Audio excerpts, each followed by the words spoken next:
ठीक है, दिन हमारे पास कितने बचे हुए हैं जरा देखो। तो मैं अगर मोटा मोटी हिसाब लगाऊं तो फरवरी, मार्च और अप्रैल में पेपर है, यानी अगर मानो हमारे पास 90 दिन है तो इस 90 दिन में सिलेक्शन कैसे लिया जाए, सबसे महत्वपूर्ण बात।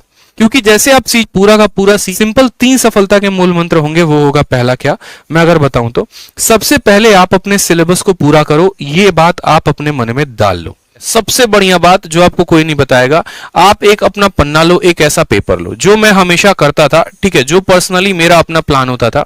मैंने यहां पर क्या किया कि मैंने यहां पर 90 डेज का प्लान लिख दिया, और ये 90 डेज के प्लान में मैंने क्या मेंशन कर दिया, ये 90 डेज के प्लान में मैंने पॉइंट नंबर 1 मेंशन कर दिया कि भाई मुझे मैथ में फलाना फलाना फलाना फलाना टॉपिक्स खत्म करने हैं, ये मेरे टॉपिक्स हो जाएंगे और यहां पर ये मेरी बुक लिस्ट हो जाएगी। ठीक है, और साथ में मैं उसको एक टाइम भी दे देता था कि एवरेज ऑन एन एवरेज मुझे 5 दिन के अंदर 10 दिन के अंदर मुझे एक चैप्टर को खत्म कर देना है। उसी तरीके से इंग्लिश में भी हम अपना टाइम लिस्ट बना लेते हैं कि इंग्लिश में मुझे जो है यहां पर ग्रामर हो गया, वोकैब हो गया, इस तरीके से मुझे सभी चीजों को खत्म करना है। ठीक है, ग्रामर में मुझे यहां पर ये 8 टॉपिक हैं, बस मुझे इन्हीं के ऊपर मेहनत करनी है, और वोकैबलरी में सिर्फ एक बुक है, मानो नीतू सिंह हो गई तो नीतू सिंह हो गई, ऑनलाइन मेंटर हो गया तो ऑनलाइन मेंटर हो गया, जो भी हो गया मुझे यहां पर इनको खत्म करना है। जीएस में मेरे माइंड में हमेशा फिक्स होता था कि अगर मैं ऑब्जेक्टिव के सहारे रहूंगा तो एक दिन गंदा फंसने वाला हूं। ठीक है, तो मैं कभी ऑब्जेक्टिव का सहारा लेता ही नहीं था। हमेशा मेरे मन में यह होता था कि एक काम करो, सबसे पहले जीएस के लिए तुम सब्जेक्टिव पढ़ लो, सब्जेक्टिव एक बार गो थ्रू हो जाओ, कहां से हो जाओ तो लूसेंट सबसे बढ़िया किताब है वहां से हो जाओ, कोई और किताब है तो तुम वहां से हो जाओ सब्जेक्टिव, और उसके बाद वहां पर बैठ के तब ऑब्जेक्टिव लगा लो, यानी सब्जेक्टिव और ऑब्जेक्टिव। इसके अलावा कुछ छोटे छोटे पर्चे भी बना लेता था मैं। पर्चे जानते हो, वो पर्चे नहीं जो एग्जाम में चीट करने के लिए लिए जाते थे। पर्चे का मतलब ऐसे हो गया जैसे फेमस दर्रे हो गए, फेमस पहाड़ हो गया, फेमस आपका पार्क हो गया, ठीक है, आपके बांध हो गए, ठीक है, भारत में पहला पुरुष हो गया, इस तरीके से कुछ स्लोगन्स हो गए, नारेज हो गए, इनके पर्चे बना लिए थे, कहीं कहीं से प्रिंट आउट निकलवा लिए थे जाके किसी किसी वेबसाइट से, जैसे ग्रेडअप हो गया वहां पर सबसे ज्यादा दिया होता है। ये पर्चे बनाने के बाद, ठीक है, तब इनको प्रॉपर तरीके से रिवाइज करना। मतलब अगर मैं इस पे हमला कर रहा हूं ना तो एक दिशा से नहीं, टोटल मिलाकर 3-4 दिशा से हमला होती थी मेरी।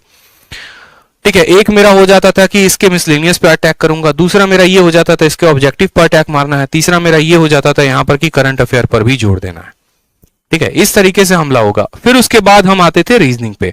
अब रीजनिंग में क्या होता है, एक बच्चा जो है वो जीवन में इस बात के मिथ पे जीता है, भाई का तो तेरा रीजनिंग कंप्लीट है, ठीक है, मेरा तो रीजनिंग बहुत अच्छा है, 50 में 50 तो आ ही जाएंगे। और यकीन मानो उस भाई को भी ये पिछले साल पता नहीं उसकी आंखें कब देखी होंगी, स्कोर 50/50 नहीं आता दोस्त। जिंदा आदमी इस उम्मीद में रहता है कि रीजनिंग अच्छा है और रीजनिंग में 50 में 50 आ जाएगा, बट नहीं आता है। क्यों नहीं आता है? क्योंकि देखो, अगर कोई चीज नहीं आती है ना तो गुरूर नहीं करना उस चीज का, ठीक है, घमंड नहीं करना है कि रीजनिंग आती है। हो सकता है कभी आप किसी दिन में उस घमंड के लपेटे में आ जाओ, उससे बढ़िया ये है कि आप उसको कॉन्स्टेंटली मेहनत करते रहो। करना दोस्त, एटीट्यूड जरूर दिखाना, गुरूर जरूर दिखाना, लेकिन जिस दिन हाथ में ज्वाइनिंग होगी उस दिन दिखाना, उस दिन शोभा भी देगा। अभी तो आपकी सीखने की उम्र है। अभी एक काम क्या करो कि रीजनिंग में जैसे मानो अगर कोई टॉपिक नहीं आता, आप उसको पूरा का पूरा पढ़ो प्रॉपर तरीके से, और अगर नहीं आता तो प्रैक्टिस करो। ज्यादा से ज्यादा मेरा मानना है कि अभी प्रैक्टिस के ऊपर जोर दो, उन सवालों के ऊपर जो सबसे ज्यादा कैलकुलेटिव हैं, जो नए पैटर्न के ऊपर पूछे गए हैं। कहीं से भी प्रैक्टिस करते हो, रीजनिंग की जो बुक है हमारी विक्रमजीत सर की, आप उससे प्रैक्टिस कर सकते हो, बहुत जबरदस्त बुक उन्होंने बना रखी है।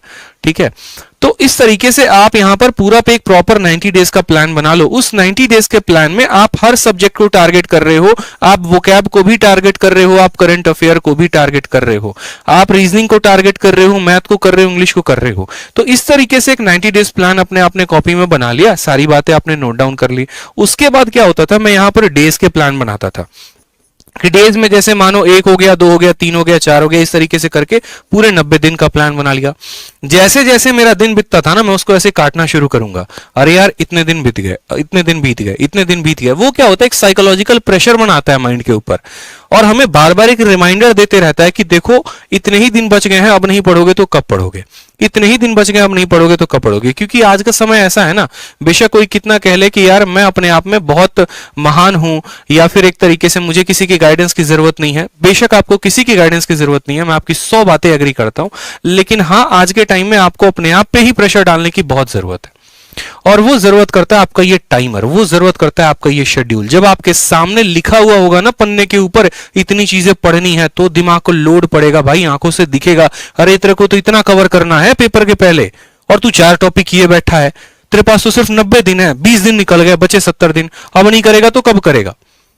तो ये डेली का डेली एक प्रेशर क्रिएट करते रहेगा आपके ऊपर। उस प्रेशर में शायद हो सकता है थोड़ा बहुत आप पढ़ाई कर भी लो, ठीक है, हो सकता है उस पल के लिए ये भी सोच लो यार आज है ना, दो चीजें मेरे सामने हैं, या तो एक मैं बैठ के 3 घंटे की मूवी देख लूं या वेब सीरीज देख लूं, या फिर हो सकता है कि मैं 3 घंटे में एक टॉपिक कंप्लीट कर लूं। अगर टॉपिक कंप्लीट हो गया तो यहां से उसको कट मार देंगे, और मूवी कंप्लीट हो गया तो यहां पर उसको कट मारने का कोई भी जगह नहीं है। इस तरीके से आप अपने आप को ढालो, ये 90 दिन बहुत जरूरी है। समझ में आ रहा है? और ये 90 दिन में जिसने काम नहीं किया ना, तो इसीलिए मैंने कहा 3 पॉइंट है। पहला पॉइंट हो गया सिलेबस, दूसरा पॉइंट हो गया प्रॉपर स्ट्रैटेजी, ठीक है, और तीसरा हो गया प्रॉपर, एक बात को जान लो दोस्त, रिवीजन। रिवीजन का मतलब क्या हो गया कि जो आप सिलेबस को पढ़ रहे हो उसका रिवीजन करो और साथ में मॉक टेस्ट लगाओ, ठीक है। अभी तो आपकी उम्र मॉक टेस्ट लगाने की भी नहीं हुई है, और बच्चे क्या सोचते हैं, बच्चे सोचते हैं सिलेक्शन हो जाएगा, प्री में तो हम ही फोड़ेंगे और कोई नहीं फोड़ेगा। अरे यार बाहर ऐसे ऐसे लोग बैठे हैं ना जो 400-400 500-500 प्री का मॉक लगा के बैठे हैं, और उनका अभी स्टार्टिंग स्कोर ही है ना मॉक में 150-160 होता है।